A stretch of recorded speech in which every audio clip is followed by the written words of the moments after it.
1590 की रेंज में बहुत ही प्यारा आर्टिकल लेके आ गए। प्योर जयपुरी कॉटन का आर्टिकल रहेगा। आर्टिकल की लुक चेक करो भाई, बहुत प्यारा सॉफ्ट बिल्कुल कॉटन होता है ना वो। और नेक इतनी प्यारा नेक पे डिजाइन, ये देखो। और सोलो कलर में रहेगा भाई, ये देखो नेक पे डिजाइन चेक करो। सीक्वेंस थ्रेड वर्क प्लस मोती का काम है, साथ में ये धागे वाली लेस से हाईलाइट कर रखा है। नेक देखो कितना, और प्रिंट देखो ब्लॉक प्रिंटिंग हो रखी है। सेम बॉर्डर नीचे दे रखा है, ये देखो ऐसे ही। और ये इसकी बॉटम रहेगी भाई, बॉटम सेम कलर में, प्रिंट अलग रहेगा। और ये देखो दुपट्टा कॉटन में ही, लंबा चौड़ा दुपट्टा।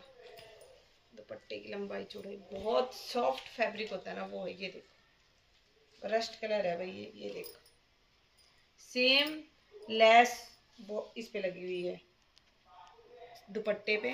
1590 फ्री शिपिंग के साथ इसका रेट जाएगा। ये लुक चेक करो, बहुत ही प्यारी लुक आने वाली है। Thank you.